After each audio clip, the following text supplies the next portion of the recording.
ज्ञापन जो प्राप्त हुआ है वो ये है कि पुष्कर सरोवर में पानी की आवक की व्यवस्था है, उसके निकासी की व्यवस्था नहीं है।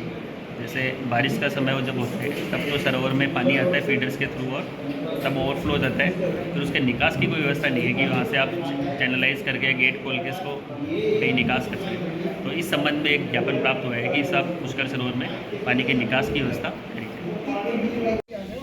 हम क्या है कि हमारे व्यावसायिक क्या है कि हमारे सभी नाला के किसान लोग हैं, हमारे को बार बार परेशान किया जाता है कि वहाँ से नाला के लोग हैं फीडर में गंदगी कर रहे हैं, सरोवर में गंदा पानी आता है, जबकि हमारे नाला के कोई भी मकान की या किसी भी कहीं भी पूरे फीडर में आप जांच कर लें, प्रशासन स्वयं जांच कर ले, अगर कहीं भी वहाँ से गंदगी आती हो तो हम इनके दोषी हैं। लेकिन क्या है कि बार बार ये प्रशासन में कभी कलेक्टर के कभी एसडीओ के जो शिकायतें कर रहा वो गलत है। इसके बारे में पूरे ग्रामवासियों में आक्रोश है। बशर्ते ये है कि खुद उसकी होटल जहाँ वहाँ पुरानी बावड़ी थी उस बावड़ी को पाट के उसकी होटल उसके ऊपर बनी हुई है। और किसी समय जोधपुर महाराजा ने जब पहली बार नाराव पडियार ने पुष्कर सरोवर के लिए खुदाई की थी, घाटों का निर्माण किया था, उस समय की पुरानी फीडर वहाँ से बनी हुई है, जो मुरली पीपली होते हुए आगे जो अतिवृष्टि का जो पानी आता था, अतिरिक्त पानी आता था जो आगे निकलता था। अभी हमारे गाँव वालों की ये मांग है कि ये जो सरोवर में पानी आ रहा अतिवृष्टि के समय अतिरिक्त पानी है उसके निकासी के लिए सरकार की ओर से व्यवस्था की जाए। जब फीडर बनी थी उस समय हमारे को आश्वासन दिया था कि अतिवृष्टि के समय जो पीछे तक की स्थिति में जो पानी आया था तो उस पानी को निकालने के लिए फीडर की व्यवस्था की जाए या वहाँ आगे निकालने की जो व्यवस्था की जाए, उसको तो रोक दिया, फीडर बना दी, वो सबसे अच्छी बात है, सरोवर में पानी आना भी चाहिए। और जो मछलियाँ मरी थी, मछलियाँ तो कम पानी होने की वजह से जो अत्यधिक गर्मी थी उसकी वजह से मरी।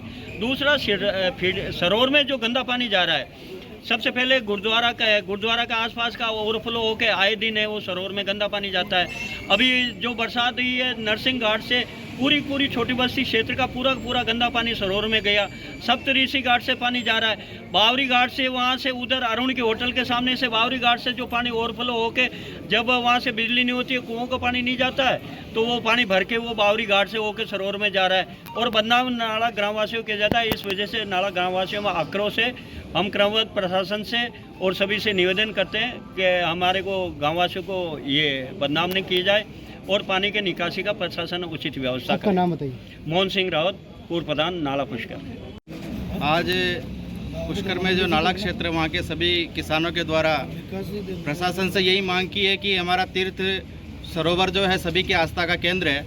अतिवृष्टि के कारण उसमें अत्यधिक वर्षा का पानी आ जाता है, उसमें क्षेत्र का गंदा पानी भी जाता है, तो उसके लिए सरोवर का एक निकास मार्ग तय होना चाहिए और भराव क्षमता भी तय होनी चाहिए। आज नाला क्षेत्र ही प्रभावित होता है, लेकिन आने वाले समय में अगर ज़्यादा अतिवृष्टि होगी, क्योंकि हमारा जो पुष्कर क्षेत्र जिस तरह से बसा हुआ है एक कटोरे की आकृति में बसा हुआ है, चारों तरफ पहाड़ों से घिरा हुआ है, तो ज़रूरी नहीं कि वो नाला क्षेत्र ही अतिवृष्टि में डूबे। कभी अगर ज़्यादा बारिश होगी तो पुष्कर पूरा भी उस दायरे में आ सकता है। इसलिए प्रशासन से यही मांग करते हैं कि हमारी तीर्थराज सरोवर जो है उसके लिए निकास द्वार बनाया जाए और एक भराव क्षमता तय की जाए ताकि किसी को भी कोई परेशानी नहीं हो। और प्रशासन इसको शीघ्रता से पूरा करने का भी आश्वासन दिया है। और हम क्षेत्रवासियों से भी यही मांग करते हैं कि सभी प्रेम से रह करके इस विषय को निपटाएं, एक दूसरे पर आरोप प्रत्यारोप नहीं करें। कुछ लोग प्रशासन को गुमराह करने के लिए ऐसी शिकायतें सदैव देते हैं, लेकिन वो स्वयं अपने गिरबान में झांक करके देखें तो वो भी कई सारी गलतियों के दायरे में आते हैं। तो हम यही मांग करते हैं कि प्रशासन जल्दी से जल्दी पुष्कर की पवित्रता बनाए रखने के लिए निकास द्वार तय करें। होटल बन रखे हैं उनको लेकर भी नोटिस दिया नगर पालिका, क्या कहेंगे? नगर पालिका ने जिस प्रकार से नोटिस दिए हैं तो उसमें ये अवैध शब्द लिखा हुआ है, तो अवैध के दायरे में पुष्कर की कई सारी गतिविधियां आती है। सिर्फ नगर पालिका में अवैध गतिविधियां होटलों में ही नहीं चल रही है, यहाँ की अन्य भी व्यावसायिक गतिविधियां हैं वो सारी अवैध चल रही है।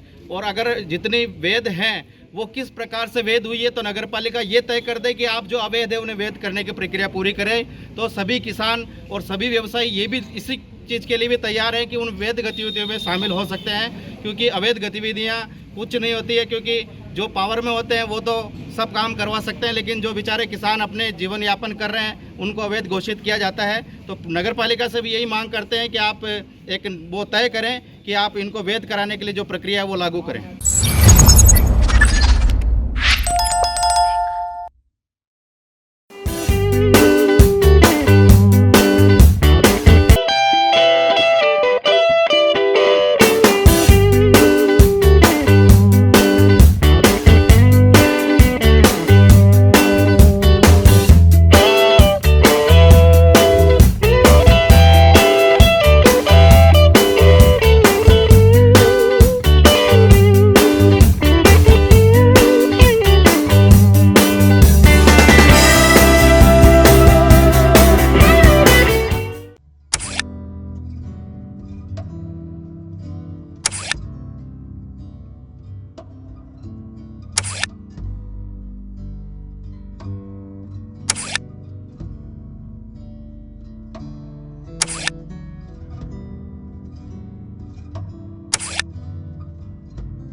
Chicopee. Pizza Point, Kangor. for delicious moments.